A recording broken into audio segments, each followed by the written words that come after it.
আমাদের অধিকার, আমাদের ন্যায্য অধিকার দর্শকদের বাস্তবায়ন করা আমাদের শিক্ষকদের লেগে আজ যেটা শুরু করলাম প্রতিটা স্কুলে যে অবসর সময় আছে 12টা থেকে 12:30 পর্যন্ত। এই অবসর সময়ে আমরা প্লেকার্ড দিয়ে মানববন্ধন শুরু করবো। আমরা শ্রেণীকক্ষের শিক্ষার্থীদের কোনো অভিযোগ সে বিষয়ে আমরা চাইবো না, কারণ আমরা পাঠদানের বাইরে থেকেই আমরা আমাদের কর্মসূচি পালন করবো। দশম গ্রেড আমাদের ন্যায্য অধিকার, দাবি বলতে পারেন, এটা আমাদের দাবিও। আমি এবারে আমার বক্তব্য শেষ করছি। এই মুহূর্তে আমি বক্তব্য দেওয়ার জন্য বিনীতভাবে অনুরোধ করছি মোহাম্মদ জাকির হোসেন বিপ্লব, সহকারী শিক্ষক, দক্ষিণ পূর্ব মডেল সরকারি প্রাথমিক বিদ্যালয়, নড়াইল সদর নড়াইল। মহান রব্বুল আলামিনের নিকট অশেষ কৃতজ্ঞতা জ্ঞাপন করে এখানে উপস্থিত বিভিন্ন বিদ্যালয় থেকে আগত সম্মানিত শিক্ষকবৃন্দ এবং প্রিন্ট মিডিয়ার সম্মানিত সাংবাদিক ভাইরা সহ উপস্থিত সবাইকে শ্রেণীভেদে সালাম ও শুভেচ্ছা জানাচ্ছি। সম্মানিত সুধী, আজ শিক্ষকরা রাজপথে দাঁড়িয়েছে তাদের ন্যায্য দাবি আদায়ের জন্য। আপনারা জানেন, যদি সুশিক্ষিত জাতি গঠন করতে হয় তাহলে জাতি গঠনের যে কারিগর তারা হলো শিক্ষক। এই শিক্ষকদের যদি সম্মান প্রদর্শন না করা হয়, এদের যদি উন্নত স্কেল এবং দশম গ্রেড প্রদান করা না হয়, তাহলে এরা সঠিকভাবে শিক্ষাদান করতে পারবে না। আপনারা জানেন, বিভিন্ন পেশার মানুষ যেখান থেকে মজার করে এই শিক্ষকদেরও সেই একই জায়গা থেকে মজার করতে হয়। এখানে শিক্ষকদের বেতনের ব্যাপক বৈষম্য এবং ব্যাপক ফারাক রয়েছে। আমরা চাই অবিলম্বে শিক্ষকদের এই বেতন বৈষম্য দূর করে আমাদের দশম গ্রেডে উন্নীত করতে হবে। আমাদের দাবি ন্যায্য দাবি, কেননা এই দেশে 3,86,000 শিক্ষক আছে। এই 3,86,000 শিক্ষকের ভিতর 3,20,000 শিক্ষকই উচ্চ ডিগ্রিধারী, তারা স্নাতক পাস। দেশের আর্থসামাজিক সার্বিক প্রেক্ষাপটে অবশ্যই সেই কারণে তাদের বর্তমান দশম গ্রেড ন্যায্য দাবি অবিলম্বে এই দাবি বাস্তবায়নের জন্য আমি সবার প্রতি বিনীত অনুরোধ জানাচ্ছি। সবাইকে ধন্যবাদ। আমরা এই বৈষম্য নিরাপদ চাই। আমরা চাই অন্যান্য বিভাগের মতো ডিগ্রি পাস মানেই দশম গ্রেড, সেই দশম গ্রেডটা সহকারী শিক্ষক অর্থাৎ প্রাথমিক বিদ্যালয়ে সহকারী শিক্ষকদের জন্য বরাদ্দ করা হোক এবং তাদের ন্যায্য অধিকার ফিরিয়ে দেওয়া হোক। এই আশাবাদ সরকারের কাছে আমরা রেখে আমাদের এই দাবি, আমাদের এই অধিকার আদায়ের লক্ষ্যে আমাদের যে অগ্রযাত্রা, এই অগ্রযাত্রা দিন দিন উত্তরোত্তর আরো সামনের দিকে এগিয়ে যাবে। আমরা সর্বোচ্চ কর্মসূচি দিতে বাধ্য হব যদি আমাদের সরকার আমাদের এই দাবি মেনে নেয়। সেই কারণে এই মুহূর্তে আমি আমাদের সহকারী শিক্ষক যারা অংশগ্রহণ করেছেন তাদেরকে ধন্যবাদ জানিয়ে আমি আমার বক্তব্য কর্মকর্তা যারা তারা ডিপ্লোমা করে এইচএসসি সব পাস করে ডিপ্লোমা করে তারা দ্বিতীয় শ্রেণীর মর্যাদায় আসীন হয়েছেন, কিন্তু আমরা সহকারী শিক্ষকরা আজ নির্যাতিত নিপীড়িত। আমাদের অধিকার আদায়ে আমরা সোচ্চার। আমি একটা কথাই বলতে চাই, প্রধান উপদেষ্টা সহ আমাদের শিক্ষা উপদেষ্টা এবং সকল উপদেষ্টাদের উদ্দেশ্যে যে আপনারা দেশ সংস্কার করেন, আমরা আপনাদের সাথে দেশ সংস্কারের সাথে আছি, থাকবো ইনশাআল্লাহ, কিন্তু তার সাথে আপনারা আগে শিক্ষা সংস্কার করেন। শিক্ষা সংস্কার করতে হলে গুরুত্বপূর্ণ হলো শিক্ষক সংস্কার করা, শিক্ষকদের বেতন বৈষম্য দূর করা। এই বেতন বৈষম্য দূর করলেই আজকের শিশুরা আগামী দিনের ভবিষ্যৎ, এদেরকে আমরা সুন্দরভাবে সুসংগঠিতভাবে আগামী দিনের রাষ্ট্রনায়ক হিসেবে করে তুলতে পারবো। এই মুহূর্তে আপনাদের সামনে গুরুত্বপূর্ণ বক্তব্য নিয়ে আছেন মোহাম্মদ হাবিবুর রহমান, সহকারী শিক্ষক, রহমানপুর সরকারি প্রাথমিক বিদ্যালয়। বিসমিল্লাহির রহমানির রহিম। উপস্থিত আমার সহকর্মীবৃন্দ, উপস্থিত সাংবাদিক ভাইয়েরা, আমরা নিপীড়িত নির্যাতিত।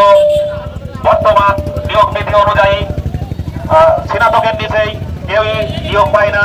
অতএব নিয়োগ বিধি যেহেতু ক্লিয়ার হয়েছে, সেহেতু দশম গ্রেড আমাদের প্রাণের দাবি। আমাদের এই প্রাণের দাবিকে অচিরেই মানতে হবে। প্রধান উপদেষ্টাকে অনুরোধ করে বলছি, আপনারা আমাদের এই প্রাণের দাবিকে মেনে নিন। আজকে খিলাফাত অফিসার থেকে যত উপদেষ্টা আছেন, যত মন্ত্রী ছিলেন, বিগত দিনে যারাই এসেছেন না কেন, তারা আমাদের এখান থেকে হাতে ধরে নিয়েছেন। প্রাথমিক হলো সবার উপরের স্থান। আজকে এই ভিত যদি শক্ত না হয় তাহলে কোনোভাবেই কোনো কিছু সম্ভব না। আজকে দ্রব্যমূল্যের যে অবস্থা, তাতে বাজার করার কোনো উপায় নাই। অতএব আমাদের প্রাণের দাবি দশম গ্রেড আমাদের দিতেই হবে। এক দফায় এক দাবি, দশম গ্রেড চাই। আর কোনো যেহেতু নিয়োগ কিন্তু বর্তমান স্নাতক, যেহেতু আমাদের দশম গ্রেড প্রাণের দাবি এবং ন্যায্য দাবি, আমাদের এই দাবি অচিরেই পূরণ করবেন এই আশা ব্যক্ত করে আমি আমার বক্তব্য শেষ করছি। ধন্যবাদ মোহাম্মদ হাবিবুর রহমানকে। এই পর্যায়ে বক্তব্য দেওয়ার জন্য বিশেষভাবে আহ্বান করছি রাশেদা রহমান, সহকারী শিক্ষক, সরকারি প্রাথমিক বিদ্যালয়।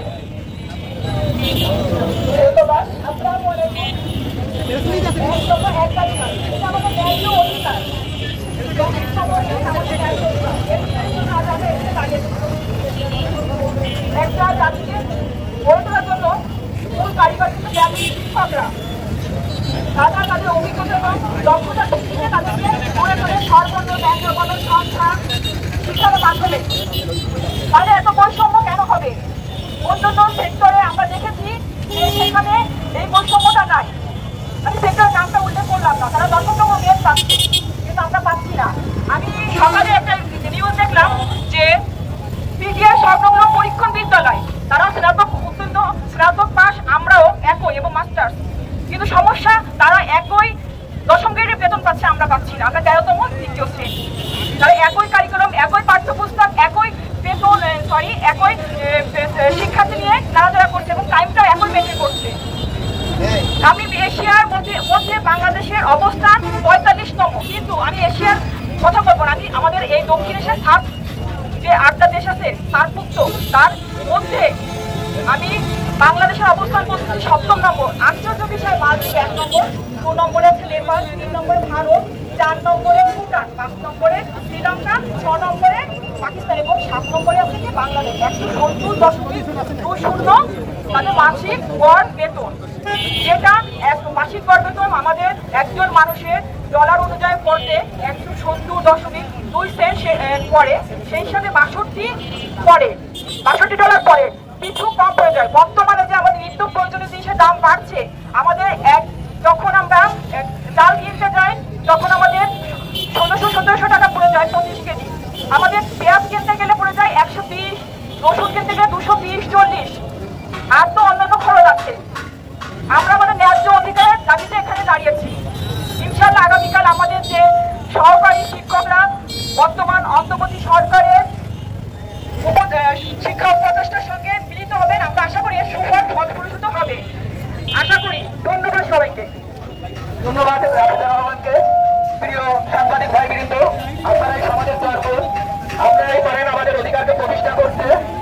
আমাদের এক দাবি বলতে গেলে বোঝায় যে এটাকে আমাদের ন্যায্য অধিকার। এই মুহূর্তে আপনাদের সামনে বক্তব্য নিয়ে আসছে সালাউদ্দিন শিকদারগিরি, সহকারী শিক্ষক, অন্যান্য বিদ্যালয়।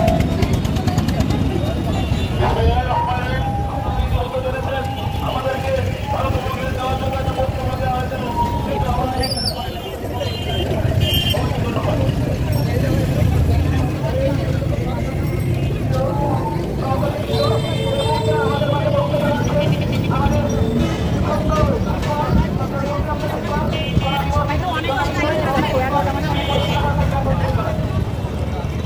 ধন্যবাদ। আপনারা সবাই জানেন যে দার্শনিক শিক্ষা হচ্ছে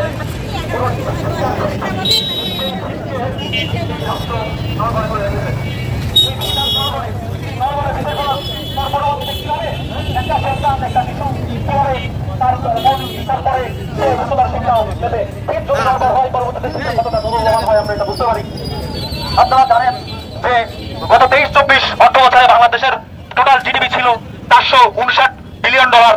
সেখানে ইউনেস্কোর মতে 4 থেকে 6% শিক্ষা খাতে বরাদ্দ দেওয়ার কথা, একটি ইউনেস্কো স্ট্যান্ডার্ড। সেখানে বাংলাদেশের 2023-24 অর্থ বছরে বাংলাদেশের শিক্ষা খাতে মাত্র 1.76% বরাদ্দ দেওয়া হয়েছে। এটা কি লজ্জার নয়? আজকে আপনারা প্রাথমিক শিক্ষকের দিকে তাকান, তারা জর্জরিত, তাদের সম্মান নাই, তারা মাথা নিচু করে চলে। শিক্ষক কেন মাথা নিচু করে চলবে? শিক্ষক কেন রাস্তায় নামবে? শিক্ষক কেন দাঁড়িয়ে থাকবে? শিক্ষকের কাজ তো রাস্তায় না, শিক্ষকের কাজ তো হাতে কলম আর বই নিয়ে সন্তানদের সামনে পাঠদান দেওয়া। শিক্ষক আজ রাস্তায় নেমেছে, এটা কি রাষ্ট্রের লজ্জা নয়? প্রাথমিক শিক্ষার যে মান উন্নয়ন করতে হবে, কোথায় বুদ্ধিজীবীরা, কোথায় সাংবাদিক, কোথায় জ্ঞানী, কোথায় পণ্ডিত, তারা কেন কথা বলে না? তারা কেন এই বিষয়টা নিয়ে আগে থেকেই এইটার উন্নয়ন করেনি? এটা আর চলতে পারে না। একজন শিক্ষক হিসাবে আমি আমার দাবি জানাতে চাই, প্রাথমিক শিক্ষার মান উন্নয়ন করতেই হবে, প্রাথমিক শিক্ষকের মান জীবন মান উন্নয়ন করতেই হবে। প্রাথমিক শিক্ষক যদি জর্জরিত থাকে, শিক্ষার মান কখনো উন্নয়ন হবে না। তাই প্রকৃত শিক্ষার মান যদি উন্নয়ন করতেই হয়, প্রাথমিক শিক্ষার যৌক্তিক দাবি 10